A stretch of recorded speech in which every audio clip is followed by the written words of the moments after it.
व्याख्या करें FeCN6 4 minus ion प्रतिचुंबकीय है जबकि FeCN6 3 माइनस आयन अनुचुंबकीय है। NiCO4 चतुष्फलकीय है जबकि NiCN4 2 माइनस वर्ग समतलीय होता है। या NiCN4 2 माइनस में Ni पर संकरण समझाइए। ऐसे सभी महत्वपूर्ण प्रश्नों के उत्तर चुटकियों में कैसे निकालते हैं।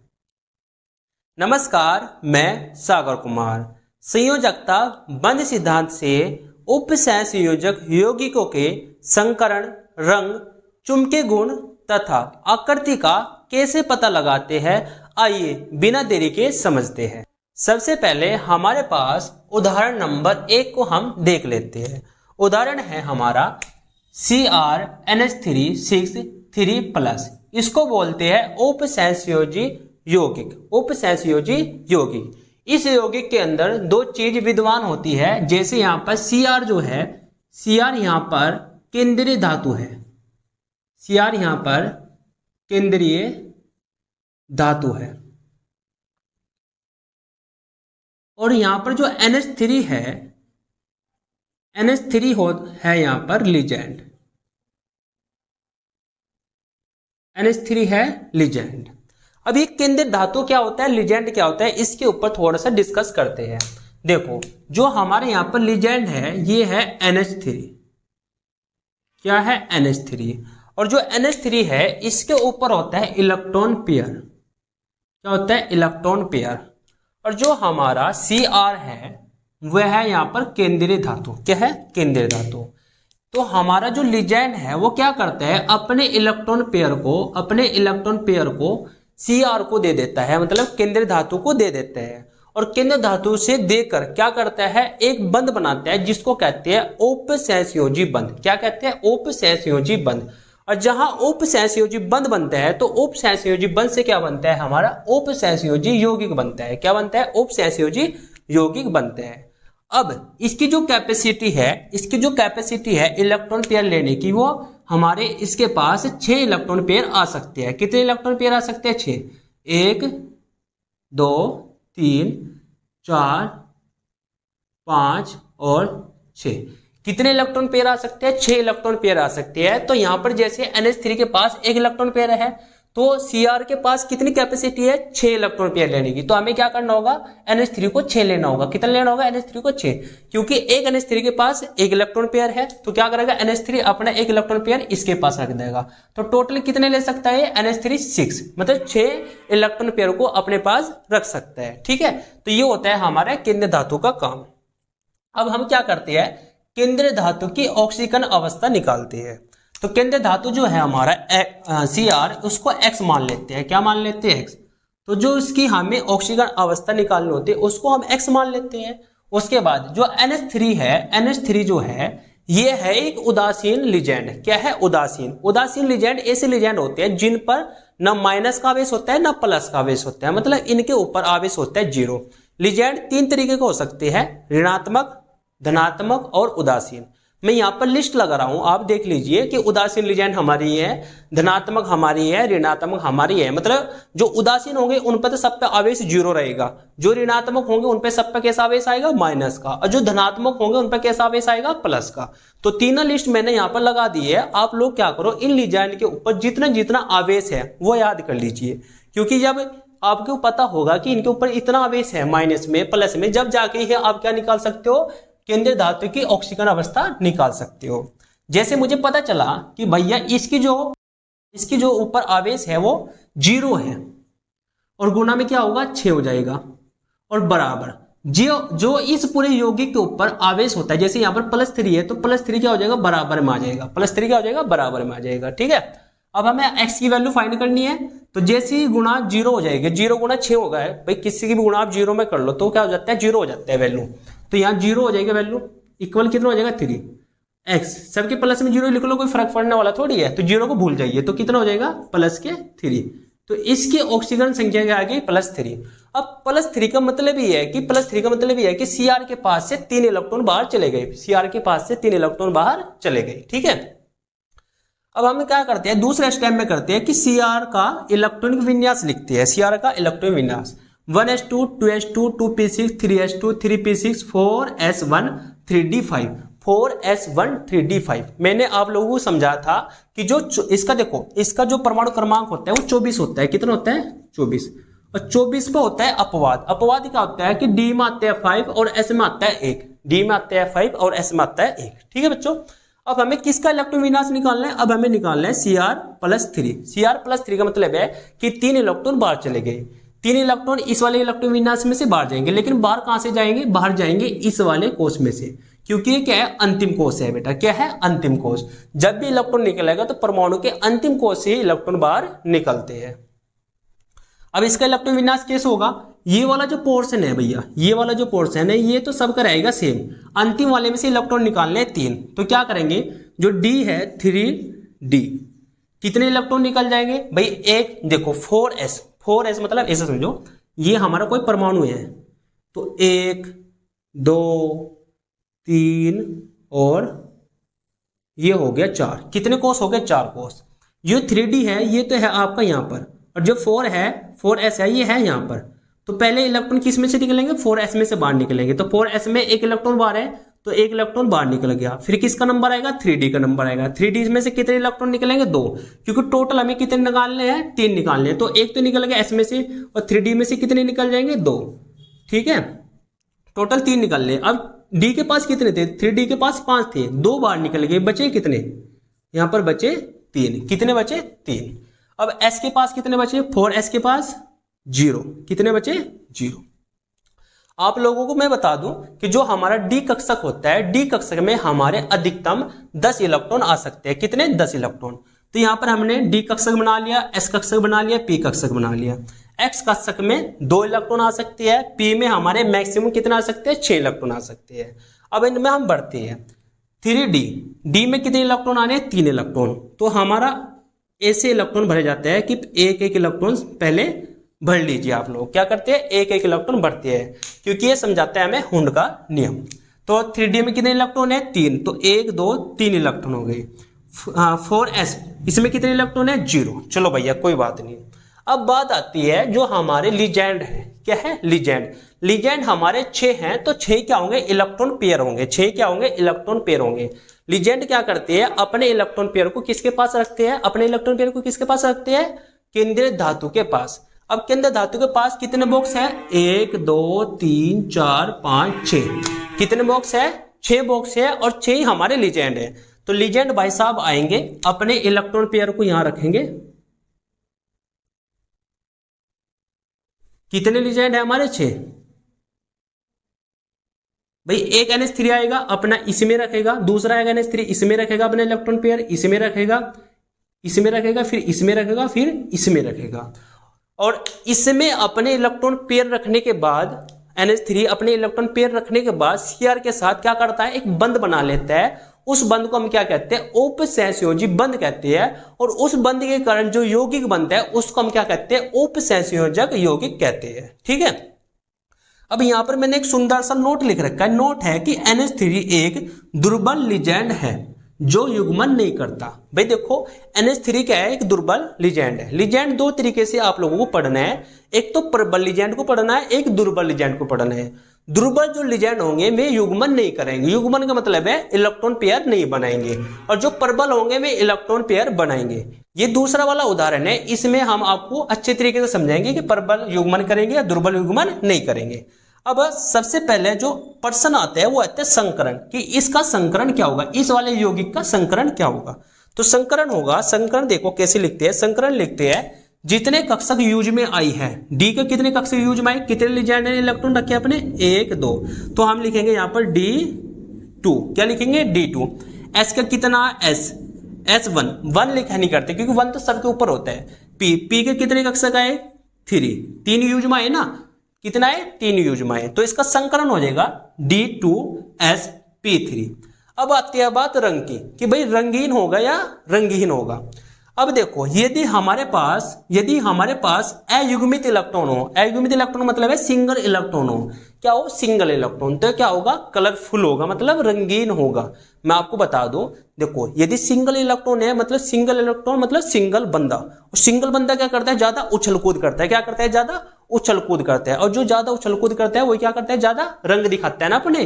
भाई कोई बंदा सिंगल है वो क्या करेगा, कभी इधर जाएगा, कभी इधर जाएगा, कभी इधर जाएगा, तो लोग क्या कहेंगे, भाई ये तो ज्यादा रंग दिखा रहा भैया, है ना, उसके क्या करते हैं, रंग दिखते हैं। मतलब सिंगल इलेक्ट्रॉन होगा, यदि एक भी सिंगल इलेक्ट्रॉन हुआ तो क्या होगा, रंगीन होगा, क्या होगा, रंगीन। तो यहां पर लिख दीजिए कि इसका जो कलर होगा वो रंगीन होगा।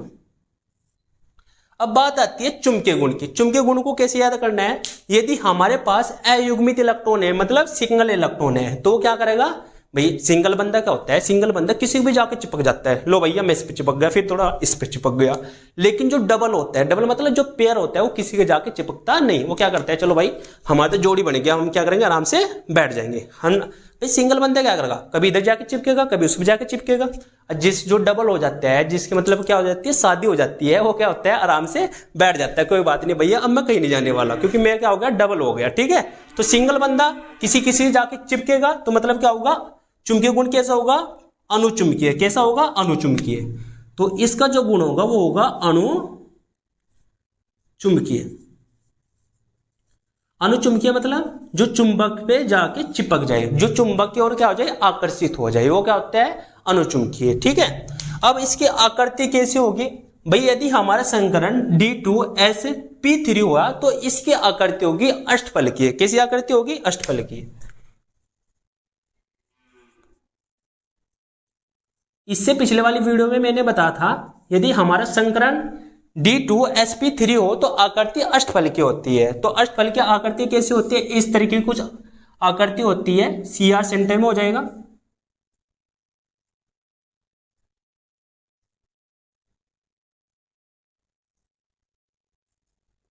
और यहां पर आ जाएगा हमारा यहां पर NH3 हो जाएगा, यहाँ NH3 हो जाएगा, यहाँ NH3 हो जाएगा, यहाँ पर भी NH3 हो जाएगा, यहाँ पर भी NH3 हो जाएगा, और यहाँ पर भी NH3 हो जाएगा। तो ये इस तरीके की आकृति जो बनती है इसको बोलते हैं हम अष्टफलकीय आकृति। क्या बोलते हैं, अष्टफलकीय आकृति। अब हमारा राष्ट्र बिंदु रहता है कि आंतरिक कक्षक संकुलन क्या होता है। आंतरिक कक्षक संकुलन का मतलब ये है कि जो D के जो कक्षक युग्म है वे अंदर वाले युग्म है। देखो यहाँ पर 3D है, बाहर का कक्षक कोश ही है, लेकिन हमारा कोश कौन से युग्म है, D कौन सा कोश युग्म है, अंदर वाला। तो अंदर वाला हुआ तो कौन सा होगा, आंतरिक कक्षक संकुल। क्या होगा, आंतरिक कक्षक संकुल, ठीक है। तो कुछ इस तरीके से आप लोगों को आंसर देने थे, ठीक है भाई। संकरण हमें निकाल दिया, इसका रंग निकाल दिया, चुंबकीय गुण निकाल दिया, और आकृति निकाल दी, और लास्ट में एक बिंदु लिखना है जिसको हम कहते हैं आंतरिक कक्षक संकुल, ठीक है। तो पहला उदाहरण कुछ इस तरीके से आप लोगों को करना है। अब देख लेते हैं उदाहरण नंबर 2। तो उदाहरण नंबर 2 को हम देख लेते हैं कि किस तरीके से हमें ये वाला उदाहरण भी करना है। अब इसका उदाहरण है हमारा NiCN4 और 2-। भाई देखो लीजेंड क्या है, लीजेंड हमारा क्या होगा यहाँ पर Cn, लीजेंड हमारा क्या होगा Cn। तो Cn क्या है यहाँ पर हमारा लीजेंड है, और Ni क्या है हमारा, Ni हमारा केंद्रीय धातु है, Ni हमारा केंद्रीय धातु है। अब आप लोगों को पता है कि लीजेंड क्या करते हैं, अपने इलेक्ट्रॉन पेयर को किसके पास रखता है, केंद्रीय धातु के पास, और केंद्रीय धातु के पास रखने के से क्या बन जाता है, एक बंध बन जाता है, जिसको हम क्या कहते हैं, उपसंयोजक बंध कहते हैं। अब जो Ni की कैपेसिटी है बंध बनाने की, वो 4 बंध बना सकती है। कितने बंध, 4 बंध, मतलब 4 इलेक्ट्रॉन पेयर रख सकते हैं। कितने, 4 इलेक्ट्रॉन पेयर अपने पास रख सकते हैं, मतलब 4 बंध बना सकती है। अब हमें क्या निकालना है, इसकी ऑक्सीजन अवस्था निकालनी है। तो Ni को हम क्या मान लेंगे, x मान लेंगे। अब हमें पता है कि हमारा जो Cn होता है, Cn के ऊपर -1 होता है। आप इधर लिस्ट में देख लीजिए, Cn के ऊपर क्या होता है, -1 होता है। तो यहां लिखेंगे -1 गुना में 4 लिखेंगे, इक्वल कितना है, -2 x -4 इक्वल -2। 4 उधर जाएगा माइनस के, तो उधर जाके क्या हो जाएगा, प्लस, तो उधर जाके क्या हो जाएगा, प्लस का। तो कितना हो जाएगा, प्लस के 2। तो x की कितना आ गया वैल्यू, +2। तो इसके ऑक्सीजन संख्या कितने आ गई, +2 आ गई, मतलब ऑक्सीजन अवस्था कितने आ गई, +2। तो ऑक्सीजन अवस्था कुछ इस तरीके से भी आप लोग निकाल सकते हो। अब हमें क्या करना है, Ni का इलेक्ट्रॉन विन्यास लिखना है। मैंने आपको बताया कि यहाँ वाला ये सिंपल फंड है कि 1s2 2s2 2p6 3s2 3p6 4s2 3d10, कितना 3d10। इसका जो परमाणु क्रमांक होता है वो 28 होता है। कितना होता है? 28। चलो भैया, अब हमें क्या लिखना है, इसकी ऑक्सीजन अवस्था मतलब Na2+ का इलेक्ट्रॉन विन्यास लिखना है। भाई Na2+ है, 2+ का मतलब क्या है? 2 इलेक्ट्रॉन को बाहर भेजना। भाई 2+ का मतलब क्या है? 2 इलेक्ट्रॉन को बाहर भेजना। अब यहां पर किससे जाएंगे 2 इलेक्ट्रॉन बाहर? अब हमारा S वाला जो होगा ये बाहर वाला कोस है। भाई S क्या होता है? बाहर वाला। तो S में से पहले जाएंगे, यहां पर कितने हैं? 4s2 3d। अब हम क्या करेंगे, जो हमारा 3d है वो तो 8 के 8 इलेक्ट्रॉन रखेगा, और जो 4s है इसमें से 2 इलेक्ट्रॉन बाहर जाके क्या हो जाएगा? 0 हो जाएगा। भाई 2 इलेक्ट्रॉन बाहर चले गए, क्या बचा? 0 बचा। अब हम इन वाले इलेक्ट्रॉनों को इन कक्षकों में भरेंगे। अब D के पास कितने इलेक्ट्रॉन है? 8 इलेक्ट्रॉन। चलो भैया भर दो, 1 2 3 और 4। लेकिन 5वां नहीं भरना, आप लोगों को क्या करना है, फिर पीछे आना है ऐसे 6 7 8। अब यहां पर क्या हुआ है? यहां पर हुआ है युग्मन। युग्मन मतलब जोड़ा बढ़ना। युग्मन मतलब जोड़ा बढ़ना। आपको सिंगल सिंगल नहीं बढ़ने, आप लोगों को क्या करना है? डबल डबल बढ़ते जाना। भाई 2 इसमें आ गए, 2 इसमें, 2 इसमें, कितना हो गया? टोटल 8 हो गए। तो आप लोगों को क्या करना है? युग्मन करना है, क्योंकि हमारा नोट है कि Cn एक प्रबल लिगैंड है जो युग्मन होगा। यहां पर क्या होगा? युग्मन। युग्मन मतलब इलेक्ट्रॉन एक एक नहीं बैठना का जाके, इलेक्ट्रॉन क्या होगा? डबल बैठेगा। भाई 2 डबल इसमें इलेक्ट्रॉन, 2 डबल इसमें, डबल इसमें, डबल इसमें, इसको कहते हैं युग्मन करना। लेकिन यहां पर क्या होता है? Single single single single single single, लेकिन यहां पर डबल डबल। ठीक है, डबल क्यों हो रहा है? क्योंकि हमारा यहां पर जो लिगैंड यूज में आया है वो कौन सा लिगैंड है? प्रबल लिगैंड। कौन सा बेटा? प्रबल लिगैंड। और प्रबल क्या करते हैं? युग्मन कराते हैं, मतलब जोड़ा बनाते हैं। ठीक है बंदा। अब हम देख लेते हैं संकरण। अब इसका संकरण क्या होगा भैया? चलो, अब हमारे लिगैंड भाई साहब भी तो आएंगे अपने इलेक्ट्रॉन को लेके। चलो भैया, इसमें रख दिया इलेक्ट्रॉन पेयर, एक Cn आया इसमें रख दिया, दूसरा Cn आया इसमें रख दिया, तीसरा आया इसमें रख दिया, चौथा आया इसमें रख दिया। अब Cn कितने हैं बेटा? 4। तो 4 इलेक्ट्रॉन पेयर होंगे अपने आएंगे, और जो केंद्रीय धातु होगा उसके कक्षक में आराम से आएंगे और आराम से रख देंगे। ठीक है भैया। अब इसका संकरण, कितने कक्षक यूज में आया? D का बेटा 1 यूज में आया, D1। S का कितना आया? 1। और P का कितना आया बेटा? 2। तो संकरण कुछ इस तरीके से हो जाएगा DsP2। अब इसका रंग कैसे बताएंगे? देखो भाई, मैंने कहा था कि सिंगल बंद है ना, वो उछल कूद करता है। क्या करता है? उछल कूद। कभी इस पे जा, कभी उस पे जा, कभी इस पे जा, कभी उस पे जा। और सिंगल बंद तो उछल कूद करता है तो रंग दिखाता है। लेकिन यहाँ पर कोई सिंगल दिख रहा भाई आप लोगों को? नहीं, सब क्या है? डबल। सबकी क्या हो रही है? शादी हो रही है। और जब शादी होती है आदमी तो जाते हैं चुपचाप से बैठ जाते हैं, कुछ नहीं करता भैया, है ना? क्या होगा? चुपचाप से बैठ जाएगा। चलो भाई मेरी तो शादी हो रही है, मैं क्यों इधर उधर फिरूं, है ना? और जब उधर इधर नहीं फिरने का बंदा तो क्या होगा? कोई रंग नहीं दिखाने का, लोगों ने रंग नहीं दिखने को उसके कि कैसा रंग दिखा रहा भाई, क्यों फिर रहा भागा। अब जब सिंगल नहीं है इलेक्ट्रॉन तो हमारा क्या होगा? रंगीन होगा। क्या होगा? रंगहीन। रंगहीन मतलब इसमें कोई कलर नहीं होगा। इस वाले यौगिक में कोई कलर नहीं होगा। चुंबकीय गुण, चुंबकीय गुण में भी वाली बात लगानी है आपको। ये वाले फॉर्मूला लगाना है कि सिंगल बंदा क्या किसके जाकर चिपक जाता है? भैया मैं तो 13 हूं, फिर दूसरे जा भाई मैं 13 हूं, फिर मैं 13 हूं। लेकिन जो डबल होते हैं, जिनकी शादी हो जाती है पहले, वो क्या करते हैं? भैया मैं तो बस अब 13 ही हूं भाई, मैं किसी और को जाकर चिपकने का। मतलब जो चिपकने वाला गुण है ना बंदों का, वो खत्म हो जाता है भैया, है ना? अब जो इसका चुंबकीय गुण होगा वो कैसा होगा? प्रतिचुंबकीय। कैसा होगा? प्रतिचुंबकीय। अब यदि इस वाले यौगिक को कोई अपनी ओर खींचने भी चाहेगा ना, जब भी ना भाई, क्योंकि मैं क्या हूं? डबल। हाथ जोड़ने लगा क्योंकि मैं डबल हूं, मैं किसी के जाके चिपक नहीं सकता भाई, मैं से तेरे से दूर भागूंगा क्योंकि मैं क्या हूं? डबल हूं, क्योंकि भाई मेरी सहोदरी शादी। ठीक है। अब क्या होगा? प्रतिचुंबकीय। प्रतिचुंबकीय मतलब डबल। यदि सारे डबल है तो क्या होगा? प्रतिचुंबकीय। यदि एक भी सिंगल होता, इन में से एक भी सिंगल होता तो क्या होता? अनुचुंबकीय। क्या होता? अनुचुंबकीय। ठीक है। अब भैया बात आती है आकृति पे। आकृति कैसी होगी? जब भी हमारा DsP2 संकरण होगा तो आकृति होगी वर्गाकार। कैसी आकृति होगी? वर्गाकार। और वर्गाकार आकृति कैसी होती है? ऐसी। Ni को बीच में रख लो भाई चुपचाप। ऐसे लिगैंड आएंगे, ऐसे लिगैंड आएंगे, ऐसे लिगैंड आएंगे और ऐसे लिगैंड आएंगे। और यहां पर हमारा क्या होगा? Cn। यहां पर हमारा Cn और यहां पर हमारा Cn और यहां पर हमारा Cn। अब बात आती है लास्ट वाले बिंदु की, आंतरिक कक्षक संकुल। भाई बात देखो, D कौन सा यूज में आया है? अंदर वाला यूज में आया ना, 3D यूज में आया है, 3D अंदर वाला। तो क्या होगा? आंतरिक कक्षक संकुल। क्या होगा? आंतरिक कक्षक संकुल। तो इस तरीके से आप लोग किसी भी उपसंयोजी यौगिक का संकरण बता सकते हो, रंग बता सकते हो, चुंबकीय गुण बता सकते हो, आकृति बता सकते हो। तो इस तरीके से आप लोगों को ये सिद्धांत को समझना है, इसके उदाहरण करने हैं और इन क्वेश्चनों को हैंडल करने हैं। तो आप लोग इसका एक स्क्रीनशॉट ले लीजिए। यदि आप लोगों को हमारी वीडियो अच्छी लगी है, कॉन्सेप्ट आपकी समझ में आया, तो प्लीज यार एक वीडियो को लाइक कर दो और अपने दोस्तों के पास इसको शेयर कर दो। मिलते हैं अगली कोई और वीडियो में।